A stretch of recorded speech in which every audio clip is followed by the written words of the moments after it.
In the aftermath of a very tumultuous Friday night, where Marjorie Taylor Greene spent the night essentially breaking up with Trump after Greene accused Trump of gaslighting the American public, and Trump officially withdrew his support and endorsement of Greene, even going so far as to say, quote, "I understand that wonderful conservative people are thinking about primarying Marjorie in her district of Georgia, that they too are fed up with her and her antics, and if the right person runs, they will have my complete and unyielding support."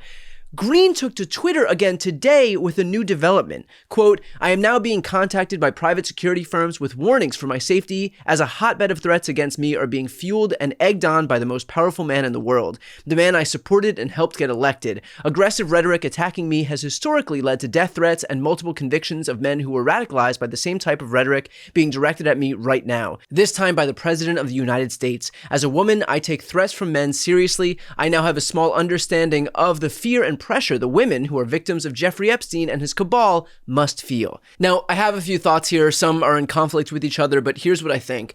First of all, if Greene wants to publicly acknowledge what the left has seen for so long, good on her. If it helps to think of it not as you agreeing with Greene, but Greene agreeing with you, then so be it. But regardless, it is a good thing, politically speaking, if Marjorie Taylor Greene acknowledges that Trump lies, that Trump has not ushered in any affordability or his affordability agenda, that Trump is protecting pedophiles by virtue of suppressing the Epstein files, and that Trump's base of support will use violence as a political tool to reach their political ends.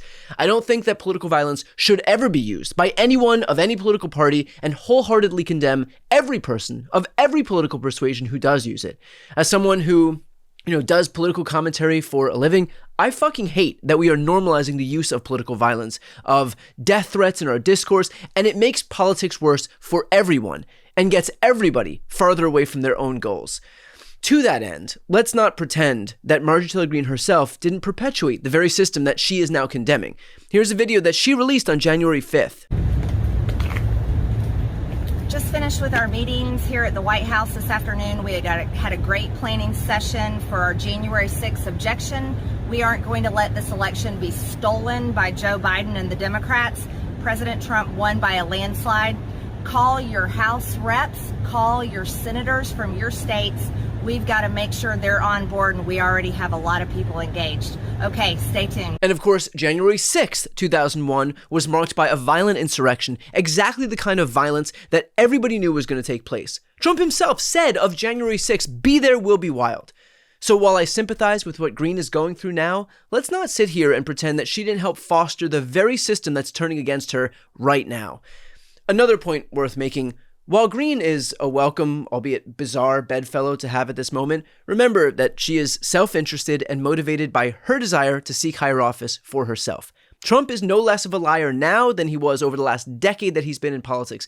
Marjorie supported him then despite that reality. It's just that now she has less utility for a lame duck president. This is not about what she can do for Americans. This is about what she can do for herself. Something to keep in mind. Now, one last thought here. This is very clearly causing a fracture in the GOP, or perhaps more accurately, it's one more example of an already existing and growing fracture within the GOP. For example, Trump posted, "Marjorie Taylor Greene is a disgrace to our great Republican Party." And take a look at some of the replies to that post on Truth Social. "I strongly disagree with you on this one. We hate being gaslighted and told everything is affordable when it's not. That's your administration's biggest mistake. We might be broke, but we're not stupid. We're living in the reality of it all and can barely hold on anymore. You're losing part of your base. Republican voters aren't forgiving when they find out that they were being gaslighted. They won't show up for midterms. MAGA is dead. 3-time voter for you. You've abandoned America first." And I gotta say, while I'm surprised that Trump's voters had any red line, I really shouldn't be, considering the lies, manipulations, obfuscations, and outright contempt that he has for his own voters is truly jaw-dropping. Remember, Trump campaigned on lowering the cost of housing, of rent, of groceries, of eggs, and what did he do once he had power? He engaged in a trade war that raised the cost of everything, cut Medicaid from 17 million Americans, cut food assistance to the tune of $186 billion, ended subsidies for the Affordable Care Act that will result in healthcare premiums for 24 million Americans becoming 2, 3, 4, 5 times more expensive next year than it was this year. The fact that it took this long for anyone to abandon him is shocking, to say the least. The truth is that affordability is simply not a focus of this administration. It was on the campaign trail when Donald Trump needed something from his voters, namely their support, but now that he's got power, he doesn't care about them. Simple as that. Now Trump's focus is on himself. It's on building a $350 million ballroom, on renovating the Lincoln bathroom in marble, on paving over the Rose Garden, on encrusting the Oval Office in gold, on retrofitting a Qatari jet to the tune of $1 billion paid for by us, on buying Kristi Noem a couple of Gulfstream jets for $172 million, on hosting crypto dinners where he casually doubles his net worth, on hosting Gatsby-themed parties at his club. You're starting to get it. You're starting to understand why he needs everybody to be distracted by culture wars about the evil communist Marxist Democrats.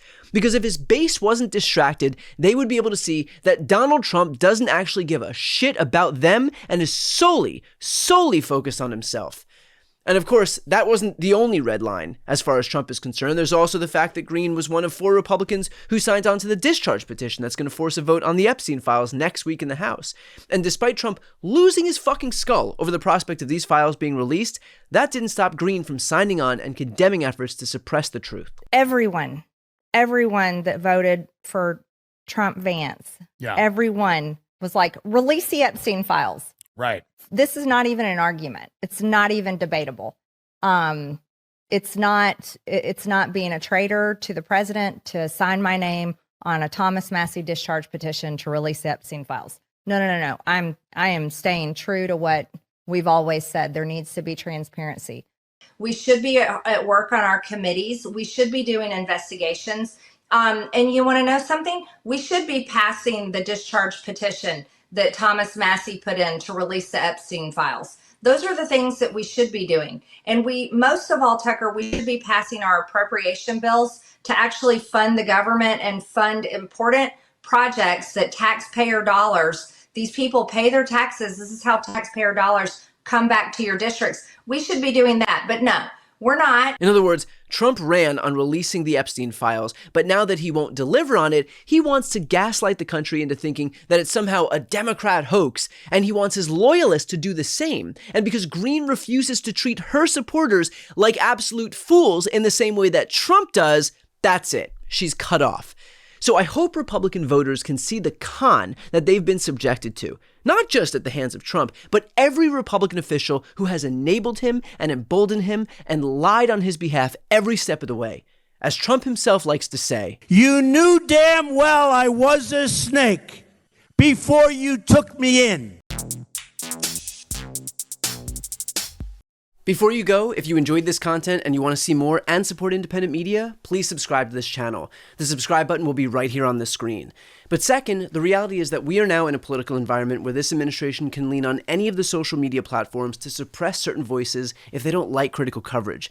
That means my longevity here is in the hands of a few tech billionaires who are already making it clear that they are willing to cater to this administration.